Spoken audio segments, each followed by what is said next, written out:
미국에서 보는 한국 강희신입니다.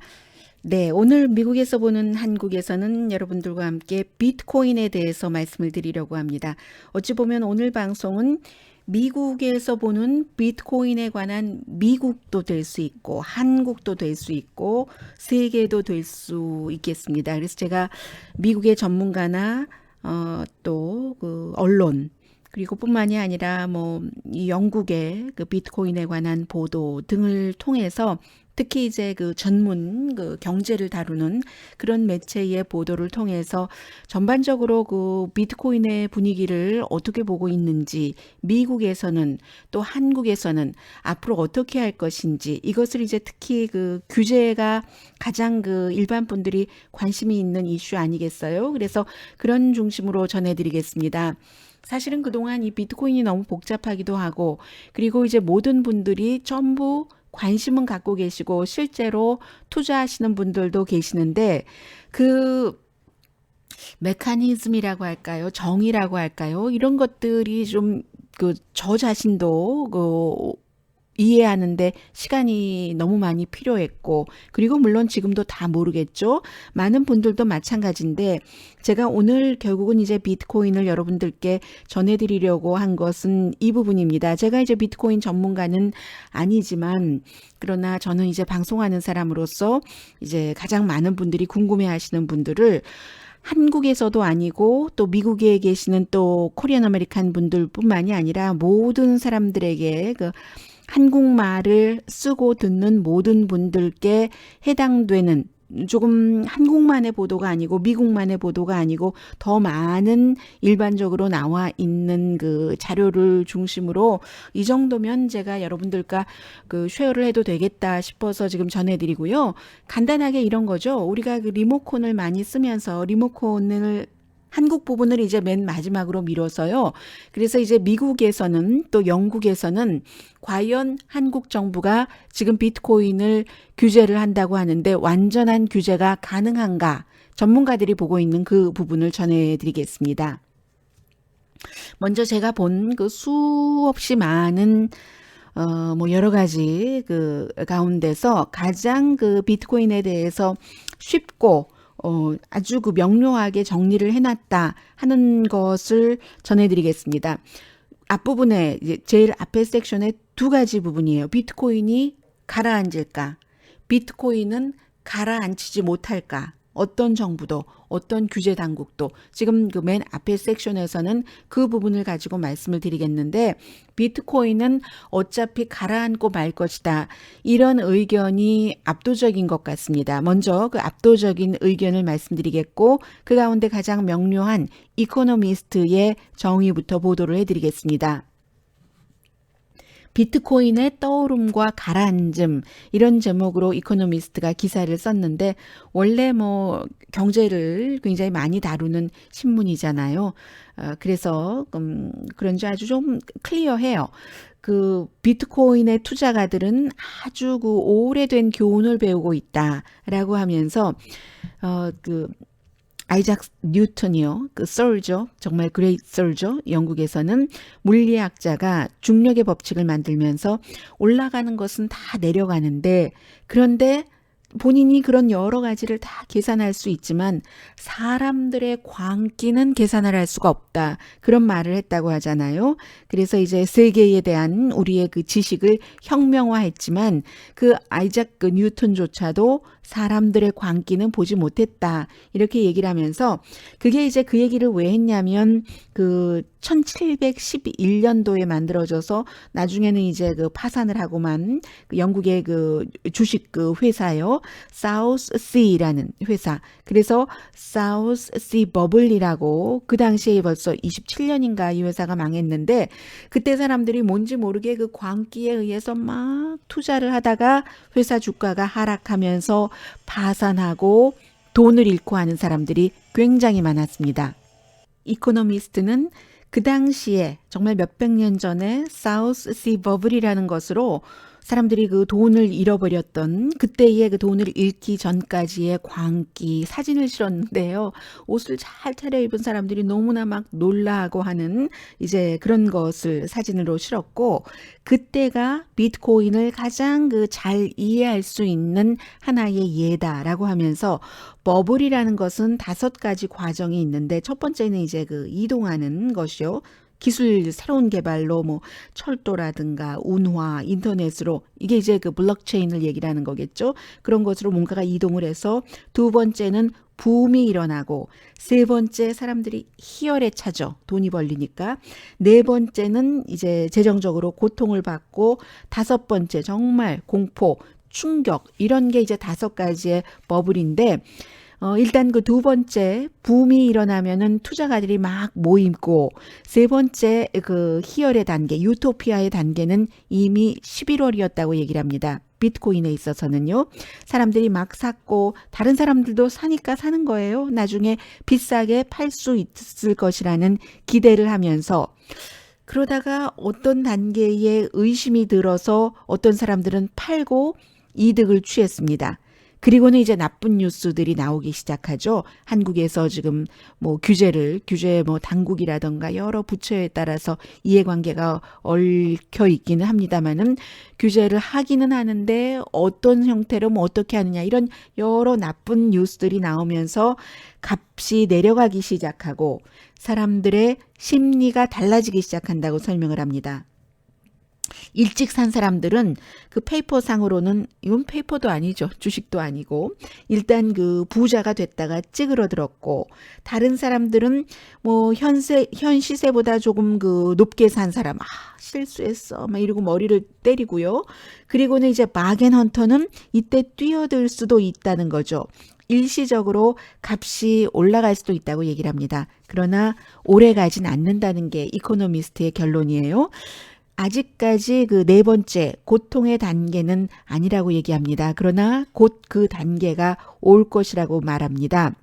암호화폐, 저는 암호화폐라고 말씀드리겠어요. 비트코인을 뭐 가상화폐 하는 것은 뭐 이미 쓰여지고 있는데, 그것을 또 어떤 측에서는 조금 깎아내리기 위해서 그 의도로 부르는 것도 있고 해서 암호화폐라고 부르겠습니다. 암호화폐에 대한 그 걱정이 이렇게 나오면서 팔자, 이런 그 분위기를 만들어지는 거죠. 라켓처럼 쫙 올라갔다면 정말 그 나뭇가지처럼, 막대기처럼 쭉쭉쭉쭉 내려갈 것이라고 얘기를 합니다. 많은 투자가들이 비트코인이 의미 있는 일상적인 화폐가 되지 못할 것을 안다는 얘기입니다.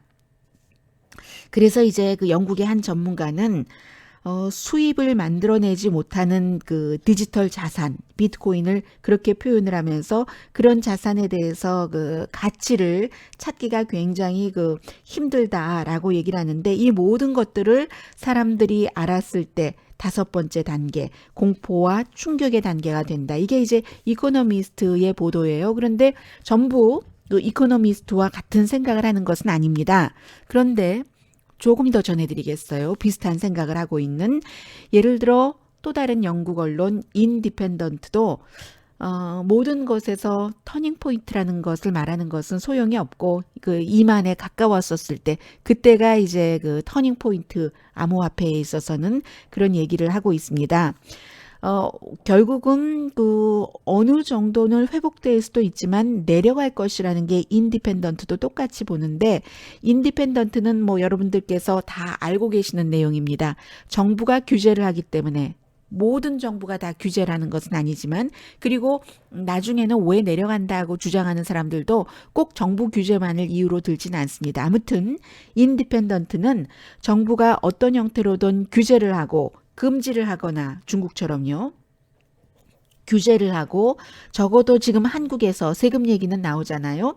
세금을 이렇게 내게 한다던가, 어쨌든 그런 얘기를 하면서, 그러나 영 또 이런 것들이 투자를 하지 못하는 문이 쫙 내려지는 것은 아니라고도 얘기를 합니다. 뭐 여러 가지 편법도 있고요. 옮기는 거죠. 다른 나라로, 규제가 없는 나라로. 그런 지적을 했고, 이번에는 그 미국의 포브스도 마찬가지로 비트코인은 결국은 추락할 것이다. 네 가지 이유를 대고 있습니다. 첫 번째가 정부가 보장하지 않으니까. 원래 이 시작이 그런 거잖아요. 누구의 정부의 통제도 받지 않고, 뭐 예전에 그 달러가 기축 통화로 되고 찍어낼 때는 금이 있는 만큼만 찍어내도록 했잖아요. 그런데 왜 그러느냐? 금을 사람들이 가치로 인정을 했으니까, 다이아몬드도 가치로 인정을 했으니까, 뭐 그게 사람들이 너는 그 의미가 있어 하고 인정을 해주니까 의미가 생긴 거지. 금도 마찬가지고 뭐 그렇잖아요. 예전에는 치아에다가 금리하고 너무 좋아 보여 하다가 그게 뭐야 너무 뭐 반짝거리고 튀잖아. 요즘에 금리 안 하잖아요. 강하기는 하더라도 그렇게 사람들이 인정을 해줬을 때 정부가 보장을 안 하기 때문에. 그런데 이건 좀 문제가 좀 달라요. 정부가 보장하지 않아도 사람들이 인정해서 가는 게 또 그 비트코인 그 암호화폐이기도 하지만요. 그래도 지금까지는 이 그 정부가 보장을 하지를 않기 때문에 자산의 가치가 없다고 생각을 한다는 겁니다. 아, 이제 자산의 가치가 없다는 겁니다. 물론 투자가들은 다른 투자가들이 나중에 그 화폐의 가치로 믿으면서 이제 살 것이라고 생각을 하고 있지만 어쨌든 정부가 보장 안 하는 그래서 자산 가치가 없다. 두 번째로는 일부 뭐 그 받기도 하고 쓰기도 하지만 일본에서도 그렇고요. 화폐로 쓰기는 너무나 불안정하다. 오죽하면 이름 자체가 암호화폐냐.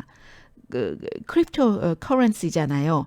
물건을 팔 때 제가 여러분들께 전기 자동차를 팔려고 할 때 여러분이 저에게 그 비트코인을 포함해서 다른 뭐 그 암호화폐를 내신다고 할 때 제가 이 암호화폐의 가치를 얼만큼으로 해야지 되지? 뭐 나라마다 다 다르고 하잖아요. 한국이 미국보다 훨씬 비싸고 그래서 화폐로 쓰기는 너무나 불안정하다는 거. 세 번째 너무 종류가 많다는 것. 우리가 지금 비트코인을 얘기를 하고 있지만 지금 뭐 코인 마켓 코퍼레이션 그 닷컴에 따르면 1,500종류 이상이 있고 날마다 새로운 것이 나타나잖아요. 비트코인 너무 올랐습니다. 저희가 더 낫습니다. 어떤 것은 비트코인보다 기술이 더 앞서간 것도 있고 그러나 비트코인의 가치에 뭐 10분의 1도 안 되는 것도 있고 아니면 뭐 세 번째라고 하는 리플도 세 번째라고 하는데 뭐 몇 달러 하지도 않고 이 너무 많은 겁니다. 날마다 새로운 것들이 거기에 또 그 추가가 되기 때문에 그리고 네 번째는 결국은 그 세계 정부들이 규제하거나 막을 것이기 때문에 그래서 이제 비트코인은 이제 무너질 것이다라고 포브스가 얘기를 했습니다. 그리고 이제 미국의 그 잡지 그 애틀란틱도 마찬가지예요. 비트코인의 값이 올랐다 내려갔다 뭐 그야말로 국가도 없고 지도자도 없는 그 룰러가 없는 룰. 뭐 룰이 만들어지지도 않고 지금 이제 일부 국가에서 룰을 만들고 있지만 그래서 비트코인 값이 오르고 내리는 것은 허리케인 속안에 있는 플라스틱 봉지와 같다가 아주 그냥 빵빵하게 공기가 들어갔다가 팍 그 터져버리는 것과 마찬가지라고 얘기를 하고 있는 겁니다. 그래서 이 잡지 미국 잡지 애틀란틱은 워렌 버핏의 예를 들었습니다. 워렌 버핏은 뭐 투자하지 않잖아요. 끝이 아주 나쁠 것이다. 이렇게 얘기를 해요. 언제 어떻게 어떤 형태로 그 터질지는 모르지만 터질 것이라고 그 본다는 것이죠. 뭐 지금 뭐 중국 경우는 이제 전기 요금이 너무 많이 들어가니까 금지시키고 있는데 현재 그 덴마크보다도 전기량이 더 많이 그 써진다면서요. 처음에는 뭐 아이슬란드만큼, 그 다음에 뭐 아일랜드만큼 하다가 지금 이제 그 덴마크까지도 더 될겠죠? 뭐 다른 남미 어느 나라도 지금 얘기가 들리고요.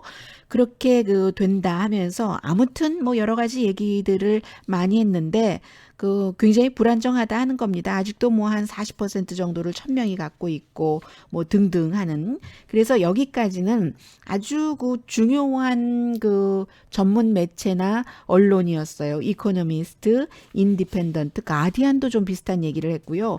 미국의 그 경제 전문 그 포브스 아틀란틱 이런 그 매체들이 전부 비트코인 버블은 꺼질 것이다라고 지적을 했습니다. 여기에 반대되는 의견을 말씀드리겠습니다. 반대되는 의견으로는요. 좀 미약해요. 뭐 영국의 익스프레스라든가 아니면 그 비트코인에 관해서 다루는 뭐 여러 그 신생 잡지죠, 말하자면. 그렇지 않다면 뭐 로이터처럼 그 특별한 의견이라기보다는 현상을 취재해서 보도하는 매체, 그런 그 매체들은 미국에서 1월 18일과 19일에 그 마이애미에서 플로리다에서 비트코인 컨퍼런스가 열렸거든요. 그 컨퍼런스의 열기를 보도하는데 도저히 그 북미주 비트코인 컨퍼런스였습니다. 스탑시킬 수 없다.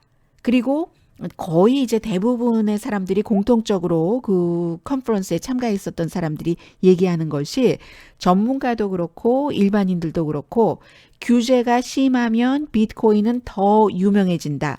그리고 이 비트코인에 대해서 사람들이 알면 알수록 이 암호화폐에 대한 두려움이 사라진다. 이런 얘기들을 하더라는 겁니다.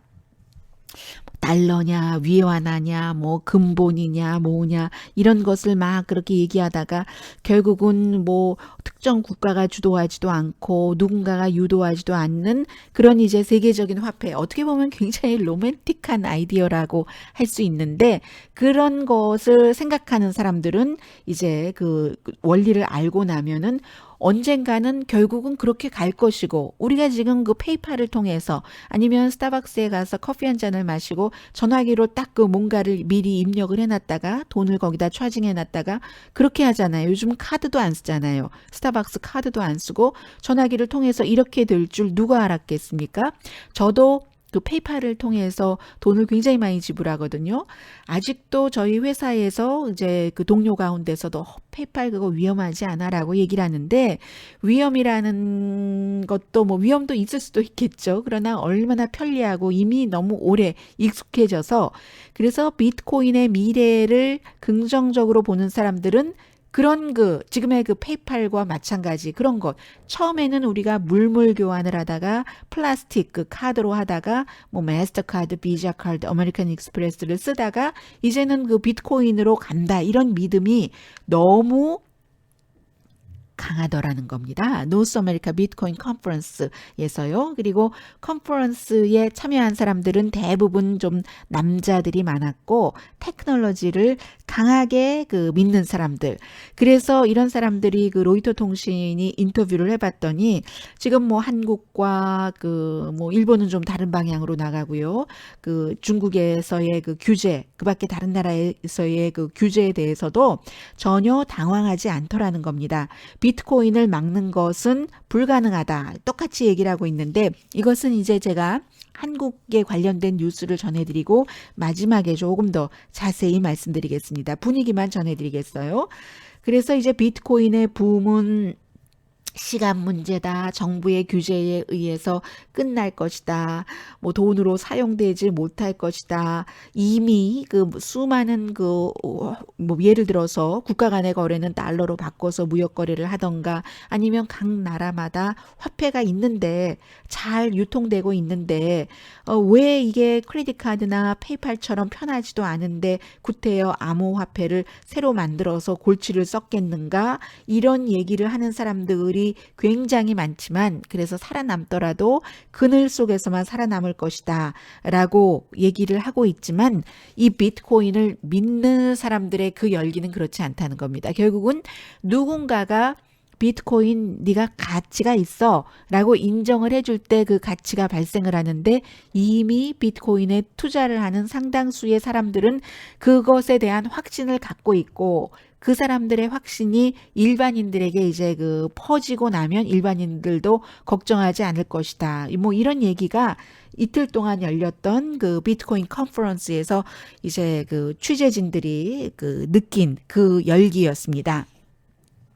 그리고 이제 미국의 분위기를 좀 전해드리겠습니다. 미국의 비트코인은 그 재무부에서 물론 그 금융범죄 네트워크 이런 것들 걱정해서 돈 세탁에 그 사용될까봐 뭐 여러 가지 그 경고도 하고는 있었어요. 이게 뭐 누군지도 모르고 누가 거래하는 건지도 모르고 하니까 돈 세탁, 마약 거래 이런 데 이미 쓰여지고 있을 겁니다. 굉장히 많지가 않아서 그렇지 그런 것들을 당연히 그 경고하는 그 소리가 나오는 것은 예상이 됐었던 것이고 그리고 미국에서도 굉장히 많은 그 전문가나 매체가 이 비트코인을 도박으로 보고 있어요. 그리고 일부 이제 그 밀레니얼 세대 같은 경우는 젊은 세대잖아요. 만약에 그리고 젊은 베이비 부머도 미국이 이제 집을 하나의 그 투자 가치로 보고 있기 때문에 집을 현찰 주고 사는 것이 아니니까 일정의 다운페이를 하고 매달 조금씩 갚아서 보통 이제 30년 요즘은 뭐 40년짜리도 있어요.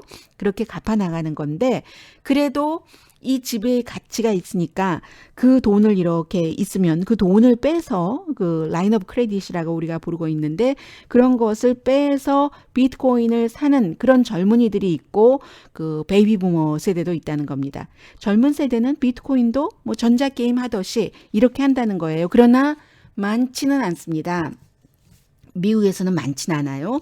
그런데 이제 가장 좀 그 주목할 만한 사람이라고 하면 페이팔을 처음에 만들었고 그 뒤에 이제 그 이베이에 돈 많이 주고 팔고 지금은 뭐 벤처 캐피털 회사요. 그 파운더스 펀드라는 그 캐피털 회사의 공동 대표로 있는 피터 틸. 이 피터 틸이 아마 주변 사람들 얘기에 따르면 1,500만 달러에서 2천만 달러 정도를 비트코인에 그 이달에 그 투자를 했다고 하는 것 같은데 이 그 피터 틸은 뭐 자유주의자고요. 이 사람 뭐 당적은 공화당이지만 트럼프 대통령과도 뭐 여러 가지 그 거래가 있고 거래라는 게 뭐 다른 게 아니라 자문 이런 식으로 있고 하는 사람이잖아요. 페이스북에도 돈 못 벌 때 투자를 했었던 사람이고 뭐 에어버스라든가 스페이스X요. 전기 자동차 만드는 누구죠? 일론 머스크가 하는 그런 우주 개발이라든가 아니면 공유 뭐죠? 자동차 리프트 같은 데도 투자를 많이 하는 사람이니까 이 피터 틸의 파운더스 펀드가 비트코인에 1,500만 달러에서 2천만 달러 정도를 투자했다고 해서 놀랄 사람은 미국에서 없습니다. 그런데 많은 경제 전문가들이 확신을 하고 있지 못하는 이때에 이제 그 피터 틸 같은 사람은 투자를 했고 미국의 이제 그 시리그룹 같은 회사는요. 결국은 이제 그 비트코인 값이 현재의 반 정도로 내려갈 것이다. 현재로서는 그렇게 예상을 하고 있습니다. 그런데 이 피터 틸이 월스트리트저널이 보도하는 것 보니까요. 지난해 10월 달에 사우디아라비아에서 이제 본인이 뭐 헤지펀드 뭐 이런 것을 하니까요. 투자 컨퍼런스에 가서 암호화폐는 굉장히 카리스마가 있는 것이다 라고 매력적이라는 얘기를 했다는 거예요. 비트코인이 금처럼 인식만 된다면 지금 이제 돼가고 있는 상황이잖아요. 이게 여기서 꺾여버릴지 더 나갈지는 모르겠지만 그러나 그럼에도 불구하고 피터 틸도 근데 뭐 그렇게 되지 않을 수도 있어. 이 사람들은 워낙 돈이 많으니까 뭐 그리고 분산 투자를 하잖아요. 여기저기 하니까 여기도 뭐 1,500만 달러에서 2천만 달러 정도는 투자를 해놓을 수도 있는 거죠. 미국에서는 지금 그 정도 사람들 그리고 골드만삭스라든가 이런 기존의 금융 그 체계에서도 이 비트코인에 대해서 이제 그 뛰어드는 거죠. 어떤 형태로든 시작이고요. 그런 큰 회사에서는 그리고 미국의 아주 작은 그 소프트 드링크 회사가 이름을 바꾼 뒤에 굉장히 그 소득이 늘어난 그런 경우도 있어요. 그만큼 미국에서도 조금 이제 핫해지는 그런 게 비트코인인데 롱 아일랜드 아이스티 회사 이름이 그런 이름이었어요, 원래. 그리고 아이스티를 만들었어요. 그런데 이 회사가 이름을 그 블록체인 코퍼레이션으로 바꿨거든요. 그랬더니 그 아이스티 코퍼레이션에서 블록체인이 다 그 비트코인이 가는 말하자면 다니는 길이라고도 할 수 있죠. 고속도로와 마찬가지라고도 할 수 있는 그런 그 블록체인으로 이름을 바꾸고 나서 이름을 바꾸고 아직 제대로 한 일도 없어요. 한 일도 없는데 막 투자도 들어오고 굉장히 그 인기가 있다고 하거든요. 그래서 미국에서는 블록체인이나 뭐 이렇게 비트코인과 연관되는 것으로 회사 이름을 바꾸는 회사가 많습니다. 전혀 관련 없는 소파를 만드는 회사라든가 뭐 여성들이 입는 스포츠 브라를 만드는 회사라든가 아니면 금광 채굴 회사라든가 이렇게 이름을 바꾸는 그 정도가 있어요. 그러나 이제 한국처럼 그렇게 어린이들까지 투자한다던가 뭐 그런 것은 미국에서는 볼 수 없는 일입니다. 그리고 이제 한국으로 와서요. 미국에서 보는 한국. 그 한국의 비트코인 투자 열기와 이제 정부 당국에서 지금 검토하고 있는 것에 대해서 미국에서 다 보도를 하고 있죠. 그리고 뭐 한국에 계신 분들은 다 아시니까 제가 그 현상 자체를 말씀드릴 이유는 별로 없을 것 같고요. 지금 그 이코노미스트 같은 경우는 중국은 그 금지를 시키고 일본은 부분적으로 어느 정도를 이렇게 딱 그 안에서 받아들이고 한국은 그렇게 보면은 지금 그 중간 정도를 가려고 하는 것이 아닌가 뭐 이렇게 얘기를 하는데 아시아는 워낙에 인터넷도 발달됐고 또 뭐 일본 같은 경우 도박 뭐 이런 문화도 있고 하니까 당연히 뭐 중국도 마찬가지긴 하지만요. 당연히 이제 이게 떴었고 중국은 규제를 했는데 이런 점을 지적을 합니다. 중국 같은 경우는 비트코인과 블록체인이라는 이제 또 다른 기술 지금 한국에서 문제가 되고 있잖아요. 이걸 막으면 이게 안 된다라고 얘기하는데 중국의 예로 보면은 중국은 비트코인 거래를 완전히 그 금지한다 하더라도 이 블록체인 테크놀로지는 비트코인과 아무 관련 없이 발전시킬 수 있다고 판단을 했다는 겁니다. 그리고 일본 같은 경우는 비트코인의 위험성을 알면서도 그리고 뭐 일본에서는 뭐 해킹당하고 했었던 스캔들도 있었잖아요. 몇 년 전에.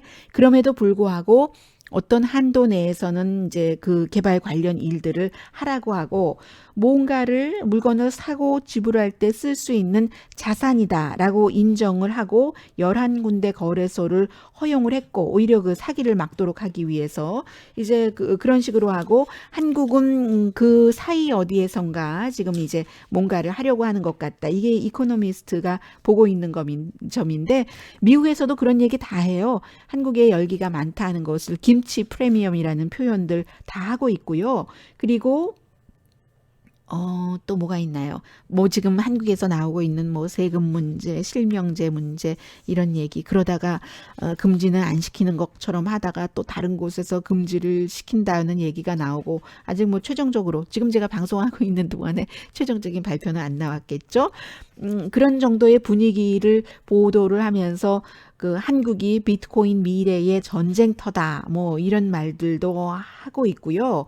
거래 자체는 뭐 일본, 미국 다음으로 한국이 그 거래량이 크기는 크지만 다른 나라와는 다른 거예요. 미국도 제가 말씀드린 것처럼 젊은 사람들이거나 아니면 테크놀로지를 아는 사람들이거나 이런 사람들이 투자를 하는데 한국은 뭐 주부, 어린이 주식을 한 번도 해보지 않은 사람들도 지금 다 그 투자를 하고 있잖아요. 수요가 많으니까 비쌀 수밖에 없고요.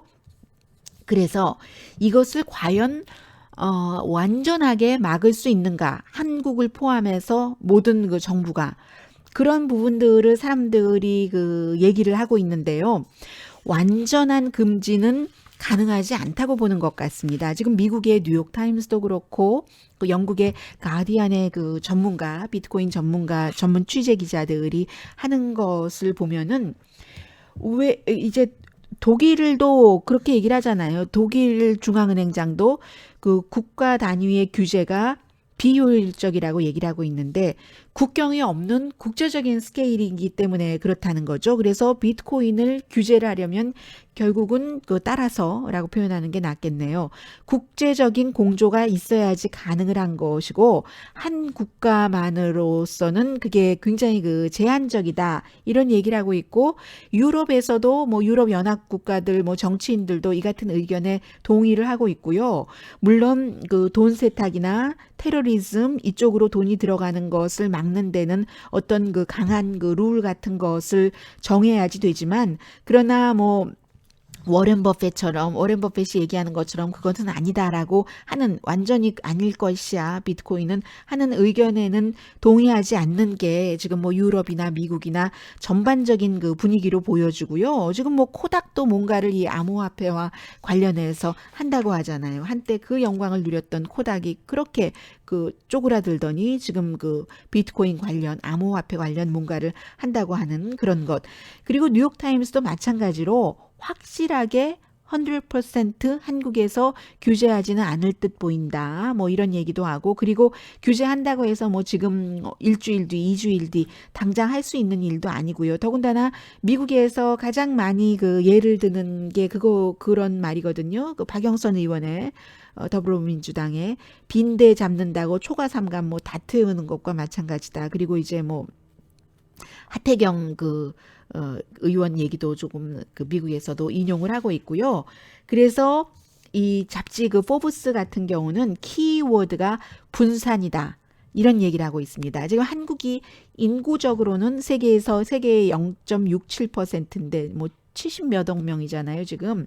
암호화폐 시장 열기가 그렇게 그 뜨거운데 어쨌든 그 여러 방법으로, 불법일 수도 있고 합법일 수도 있는 방법으로 비트코인을 그 신뢰를 갖고 투자하고 하는 사람들은 뭔가 그 방도를 빠져나갈 방법을 찾을 수 있다는 얘기도 하고 있거든요.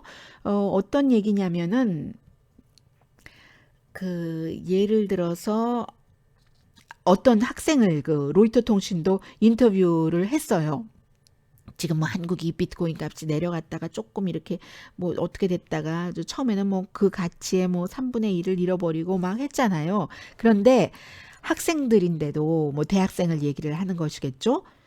해외 어카운트를 오픈을 하겠다는 것. 그리고 이미 어떤 간호사는 해외 어카운트를 오픈을 했다는 겁니다.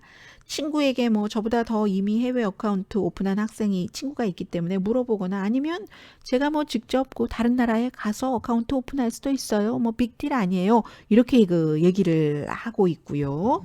그리고 그 학생이 안심할 만한 그런 뭐 이유들이 있다. 이렇게 로이터 통신도 얘기를 하고 있습니다. 이 자산을 뭐 어카운트를 여러 개를 그 만들어서, 특히 이제 한국에서 쉽게 할 수 있는 곳은 싱가포르라든가 홍콩은 규제가 아직 약하니까요.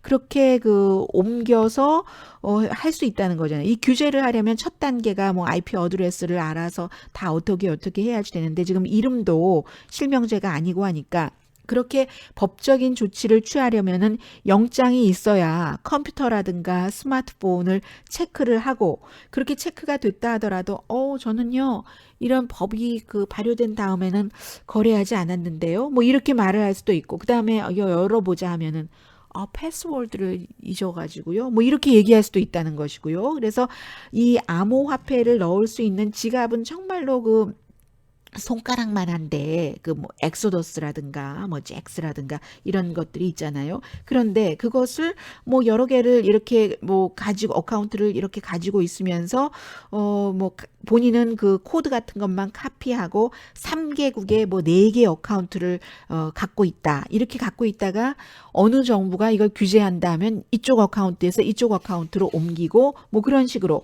그 과정에서 불법이 있을 수도 있지만 불법이 아닐 수도 있고, 그래서 이제 그런 형태로 이미 그 국제적인 국경도 없고 또 어떤 그 특정한 국가의 규제도 없고 하는 것이 암호화폐이기 때문에 이것을 확실하게 다 규제하기는 굉장히 그 힘들다.